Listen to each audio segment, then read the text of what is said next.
Hello everyone and welcome to my channel. This is the 79th part of What If Deku Had a Robot Wolf. I hope you enjoy. Link to the original story and author in the description. Chapter 79, Fifi, Not the Flower Woman. Turns out that finding the other hybrid was like finding a needle in a haystack. There were 200 other first-year students to check, 220 second years, and the same number of third years. That is a lot of students. But there was one thing that helped limit the number of people they had to look for.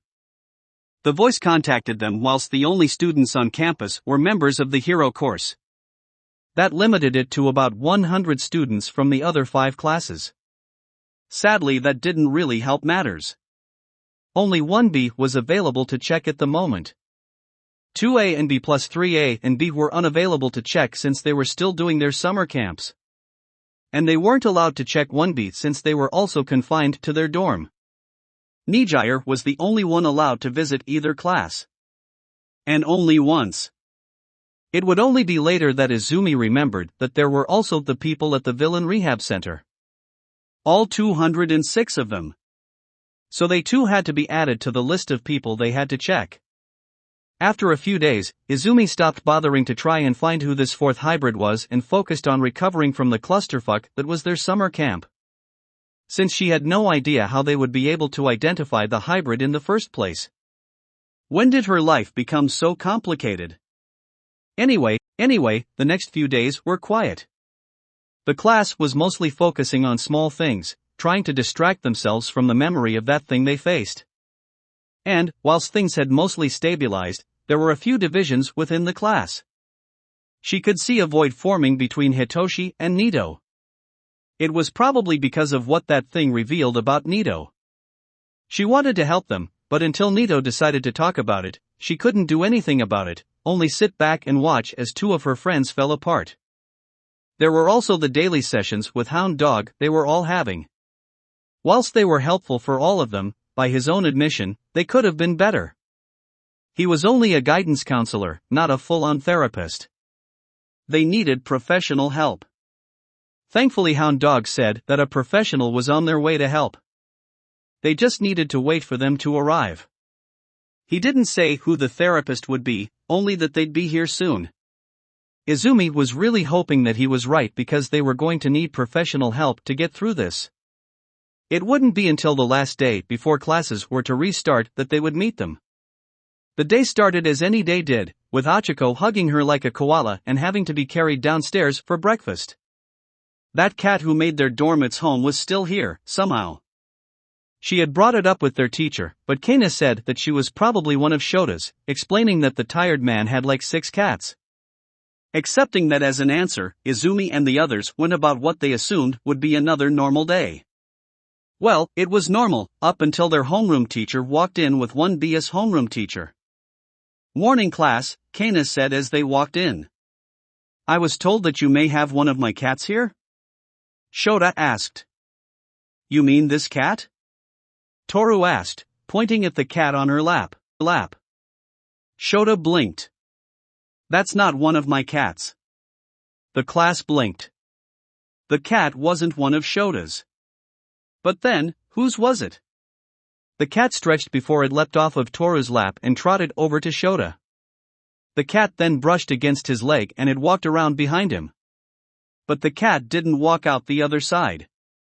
Instead, out stepped a woman wearing a thick black hooded cloak over a combat uniform, with a mask covering her face, showing only her gray eyes and hair. What the hell /fuck/crap Pringles? The entire class gasped before a few of them gave Tenya a few confused looks due to him saying Pringles. Kana let out an annoyed sigh. "Damn it, Fifi. Please tell me you weren't pretending to be a cat these past few days?" The woman chuckled.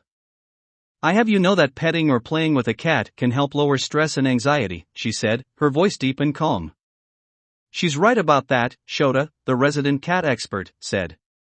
"So this is where you've been these last few days." Someone had to keep an eye on them as they recovered. Kana shook her head before addressing the class. "Class, meet Fifi. She's the therapist who will be helping you from now on." The class all stared at Fifi. She was a therapist? She looked more like a hunter from Bloodborne than a professional therapist. But, then again, Hound Dog didn't look like a traditional guidance counselor, so, who were they to judge? The class looked back at Kana, then back at Fifi, only to be surprised to see a completely different woman was now standing there. This new woman had orange hair, and blue eyes, and wore a green turtleneck sweater, blue jeans, and boots. What the fuck? Nina gasped. What? How? Where? Izumi's eyes started to sparkle. You're a shapeshifter. The woman, Fifi, smiled. Indeed I am, she said. Her voice was completely different, sounding more cheerful and light, but still carried the same accent. Considering the uniqueness of your situation, it was deemed necessary to bring in someone who has experience in helping people who have had their souls damaged. My shapeshifting quirk allows me to shift into a form that you are comfortable talking to. That's so cool. Izumi beamed, notebook already in hand. Is there a limit to what you can shapeshift into? Can you shapeshift into other people? How accurate are your shapeshifts? She asked, bombarding the therapist with questions. Fifi blinked. She had been observing the class for a few days now and yet she was not expecting this. Oh yeah, forgot to mention her. She likes quirks, Kana said, a slight smug smirk on her face. Noted, Fifi said. So, you've been masquerading as a cat for the past few days, Hitoshi said. Yep, Fifi nodded. Sorry about that, but, like I said, people feel a lot more comfortable around cats. Oh, well that dash, Hitoshi said before he remembered that she was also present for Achiko's big reveal because he brought the cat in with them. Fuck. Hitoshi. Izumi gasped before she shot over to Eri, who was also present and covered her ears. Please. Mind your language around air. Eri blanked. You are, big sis. What are you doing? Izumi was about to respond before she closed her mouth, realizing that Eri already knew such words from the Yakuza thugs who looked after her. So there really wasn't a reason to react the way that she did. She must have been very stressed out to forget that little detail. Well, Kana spoke up. I hope you'll get on well with Fifi after this little incident. She's a bit of a troublemaker, but she means well. Me, a troublemaker? Nonsense.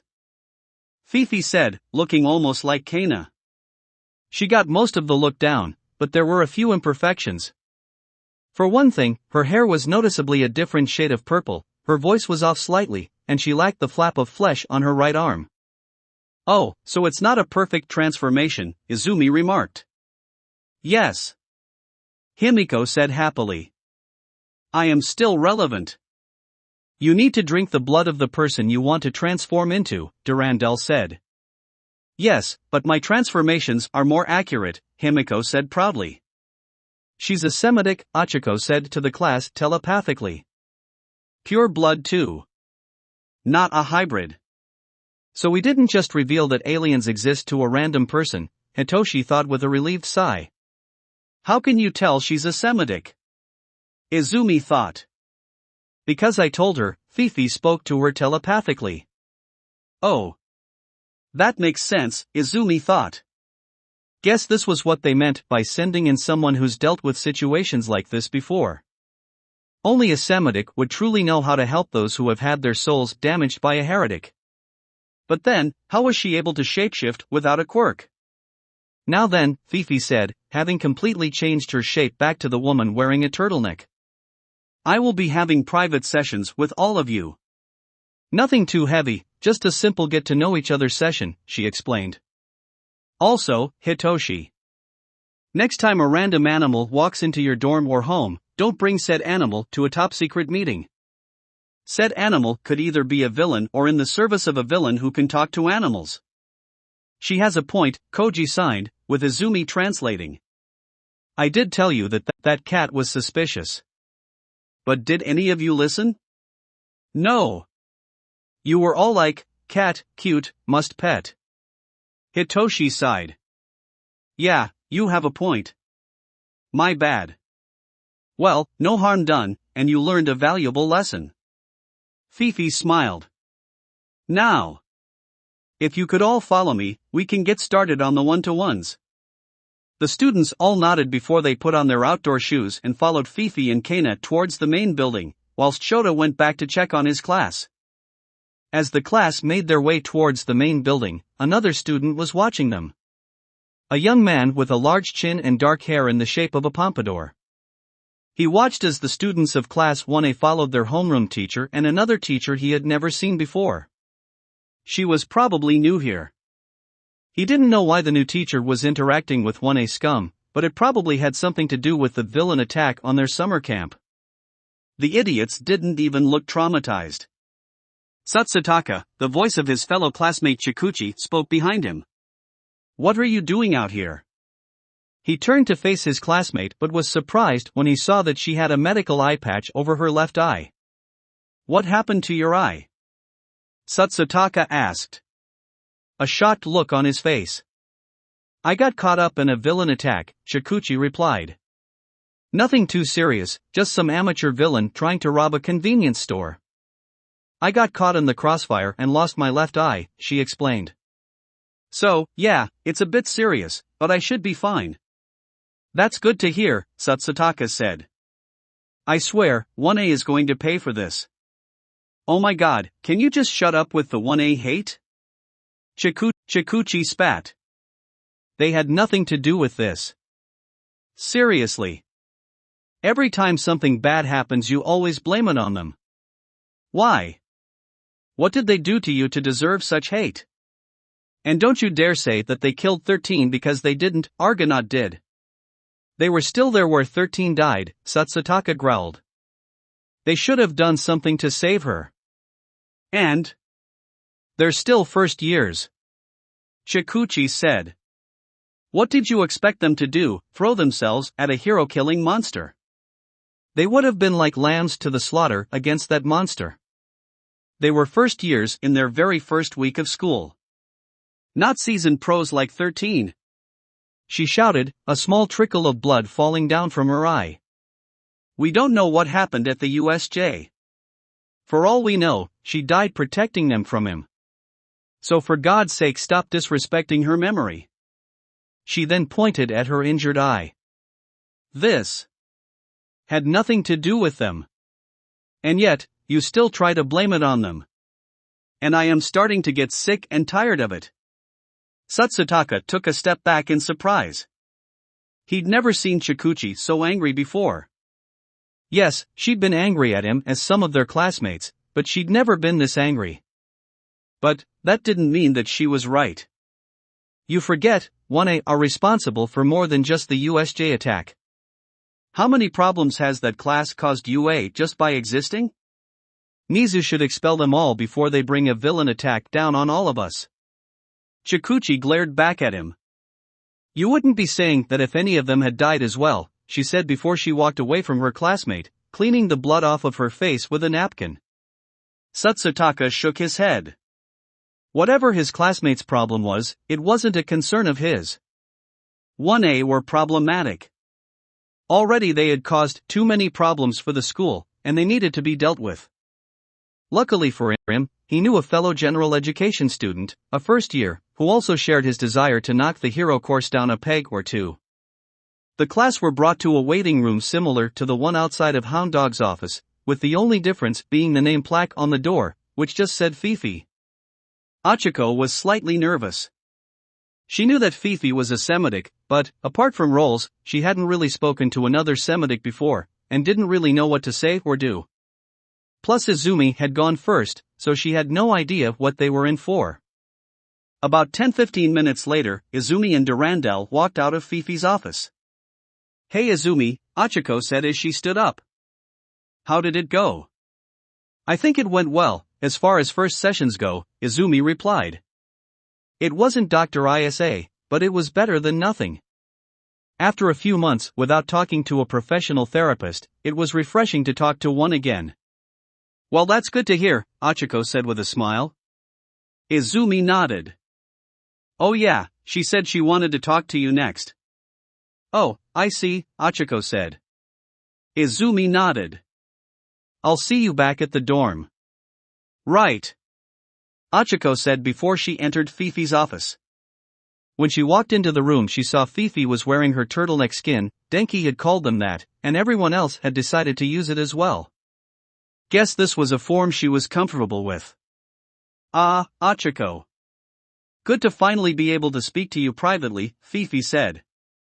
But firstly, I must apologize for my species taking so long to find you in the first place.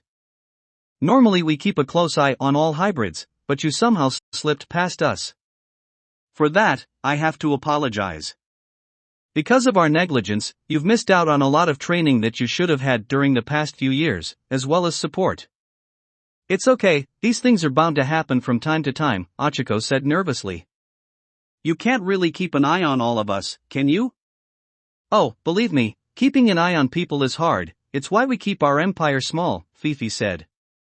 Although I don't really know much about how they keep an eye on you guys. This is my first time in your star system, so this entire hybrid business is new to me. Didn't even think it was possible. Different variants can't breed with other variants, so this is new territory for me, she said as she looked at a file she was holding. I must say you are taller than your file says you are. Oh, that, Achiko said nervously.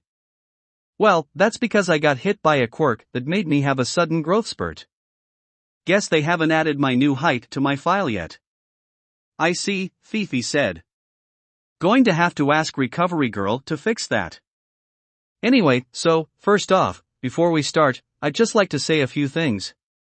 Firstly, I've been asked by my brother to help train you in using your non-quirk powers. Someone needs to help you train your powers. Don't really want you blowing your brains out. Achiko nodded. She really needed that training. No offense to Rolls, but she couldn't really do much to help her over the phone. Wait, you have a brother? Yep, I have a brother, Fifi said. He's the dreadnought assigned to the system to protect it from heretics. You've met him before. A memory. A dark armored carrying her amongst a half-destroyed city. Achiko nodded. Yes. I think I remember him. Good, Fifi said. My brother may seem intimidating at times, especially in that psi armor of his. But he means well. He only wants to help ensure you hybrids are kept safe. Well, that was reassuring, having a dreadnought, one of Mother's chosen, looking out for all hybrids. That was nice. But there was one thing that had been bugging her since she had met Fifi. So, how are you capable of shapeshifting? Achiko asked. You don't have a quirk.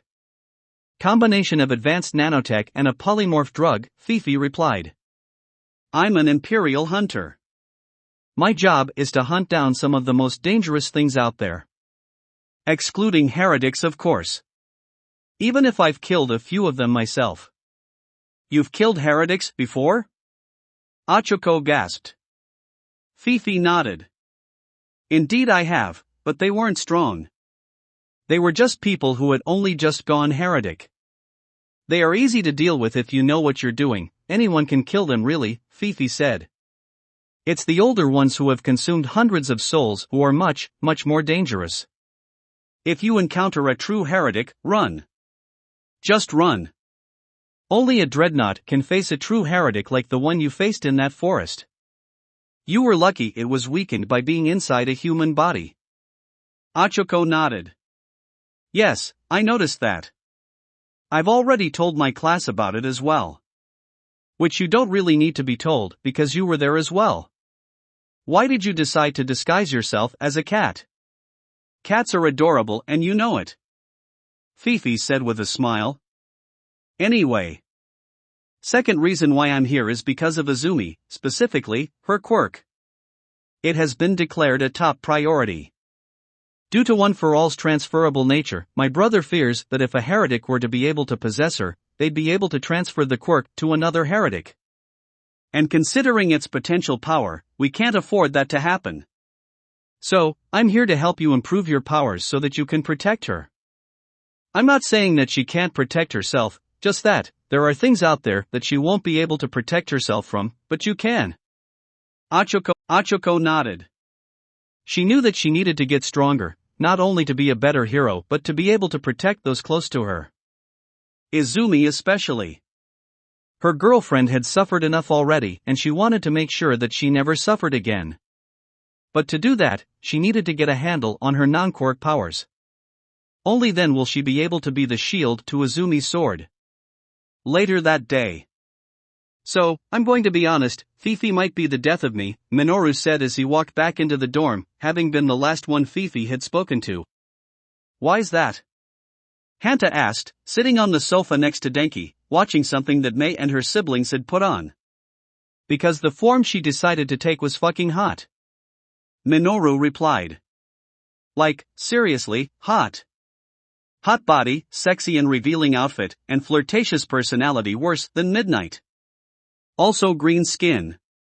Was she 7 foot tall perchance? Durandal asked. Yep, Minoru replied with a nod. Bright yellow hair too. Almost like an Orion from Star Trek, but tall. Denki had to resist the urge to say lucky bastard, due to having a girlfriend who would jab him with one of her jacks. Durandal meanwhile resisted the urge to sigh.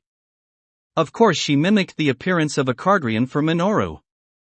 Whilst he didn't hear Achiko telling them that Fifi was a Semitic, Izumi had made sure that he was caught up to speed during her session with her. At least someone had finally come to help Achiko train her powers personally. Yue can't really help her, not when she has to hide those powers. Speaking of their resident mochi-loving girl, she was currently resting her head on Izumi's lap. Because she wanted a lap pillow from her girlfriend. Izumi smiled as she stroked her girlfriend's head, a slight smile on her face. Achiko, she thought, hoping that Achiko was listening in on her thoughts. Yes, I'm here, Achiko replied telepathically. Did you manage to ask her if there were any other hybrids attending UA? She asked. Yes I did, Achiko replied. Even asked her if there were any pure Semitics on campus as well. She said that, to her knowledge, other than Himiko, Eri and myself, there are no other Semitics or hybrids on campus. Izumi frowned. So either they're off campus, or the person who talked to us as Dash, was, like you, a hybrid not on their database. Or a royal, Achiko said. Rolls isn't an imperial or a citizen of the Imperium. She's a royal, or Traram Semitic. They have their own empire, the United Kingdoms of Planets or UKP. Think the British Empire, but in space. They even have their own version of the East India Company. The UKP and Imperium are allies, with the Royals having a research base in the Arctic. Rolls never told me what they are doing up there, but she did say that her father worked there. So, not all Semitics are with the Imperium, Izumi thought. Achiko shook her head. No. The Semitics are so spread out that uniting all the different variants under one banner would be impossible. Not to mention the various other alien races out there occupying territory that once belonged to the Old Republic. The Imperium only has about 8 other variants under their rule, and only as vassals. The rest are scattered in their own little galactic powers, or vessels of another power.